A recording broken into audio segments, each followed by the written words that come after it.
மனிதர்கள் பொதுவா உளவியல், மனம் சம்பந்தப்பட்ட சிக்கல்களுக்குள்ள போறதுக்கு முக்கியமா இந்த 3 மஸ்ட், அதாவது கண்டிப்பா இது நடக்கணும் அப்படின்னு அவங்க நினைக்கிறது தான் காரணம் அப்படின்னு ஆல்பர்ட் எல்லிஸ் அப்படிங்கிற உலக புகழ்பெற்ற அமெரிக்காவை சார்ந்த மனநல மருத்துவர், ஆலோசகர் தன்னுடைய RECBT தெரப்பி மெத்தட்ல சொல்றாரு. முதல் மஸ்ட் என்னன்னா, நான் செய்யற செயல்கள் எல்லாமே தலை சிறந்ததா இருக்கணும். அதுக்காக மற்றவர்கள் என்னை பாராட்டணும். அப்படி என்னால் செய்ய முடியல, அந்த பாராட்டை பெற முடியல அப்படின்னா நான் எதுக்குமே லாயக்கற்றவன், நான் ஒரு வேஸ்ட் அப்படிங்கிற மனநிலைமை. இது ஆன்சைட்டி, டிப்ரெஷனுக்குள்ள நம்மளை கூட்டிட்டு போயிடும்.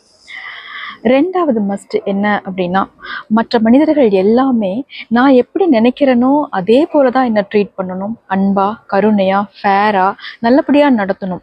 அப்படி நடத்தலை அப்படின்னா அவங்க நல்லவங்க கிடையாது, அவங்க கண்டிக்கத்தக்கவங்க, அவங்கள நான் வெறுப்பேன் அப்படிங்கிற மனநிலை. இது ஒரு விதமான கோபம் மற்றும் வன்முறைக்குள்ள நம்மளை கொண்டு போயிடும். 3வது மஸ்ட் என்ன அப்படின்னா, எனக்கு என்ன தேவையோ அது அப்பவே கிடைக்கணும், உடனே கிடைக்கணும், நான் நினைச்ச நேரத்திலேயே கிடைக்கணும். அப்படி கிடைக்கல அப்படின்னு சொன்னா அதை என்னால் ஏற்றுக்கவே முடியாதது. எனக்கு வேணும்னா வேணும், வேண்டான்னா வேண்டாம் அப்படிங்கிற மனநிலை. இது நம்மளை ஒரு விதமான சோகத்துக்குள்ளேயும் குழப்பத்துக்குள்ளேயும் கூட்டிட்டு போயிடும். இந்த 3 மனநிலைகள், இந்த 3 மஸ்ட் கண்டிப்பா இது நடக்கணும் அப்படின்னு இல்லாம ஒரு விதமா ஃப்ளெக்சிபிளா, டிமாண்ட்லெஸ்ஸா, அதிக எதிர்பார்ப்பா இல்லாம இருக்கும்போது நம்மளுடைய வாழ்க்கை இன்னும் அமைதியாகவும் இன்னும் வண்ணமயமாகவும் இன்னும் வாழத்தக்கதாகவும் மாறக்கூடியது அப்படின்னு ஆல்பர்ட் எல்லிஸ் சொல்றாரு.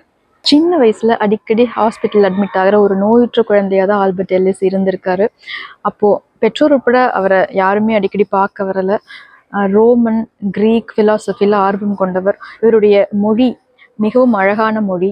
தன்னுடைய வாழ்க்கை அனுபவங்கள் மற்றும் தன்னுடைய படிப்பு எல்லாத்தையும் சேர்த்து வச்சு அவர் பண்ண ஆராய்ச்சியின் விளைவாக நமக்கு கிடைச்ச மாடல் தான் RECBT அப்படிங்கிற ஒரு அற்புதமான உளவியல் தெரப்பி மெத்தட். அது என்ன அப்படின்னா, மனிதர்கள் பிரச்சனைக்கு உள்ளாவது நடக்கிற விஷயங்களாலேயோ நடக்கிற காரியங்களாலேயோ அல்ல, ஆனா நடக்கிற விஷயங்கள் பத்தி அவர்கள் கொண்டுள்ள நம்பிக்கைகளால் தான் அவர்கள் பிரச்சனைகளுக்கு உட்படுகிறார்கள் அப்படின்னு சொல்றாரு. அதோட மஸ்டர்பேஷன் அப்படிங்கிற இந்த 3 மஸ்டுகளை பத்தின ஒரு புரிதலையும் நமக்கு கொடுக்குறாரு.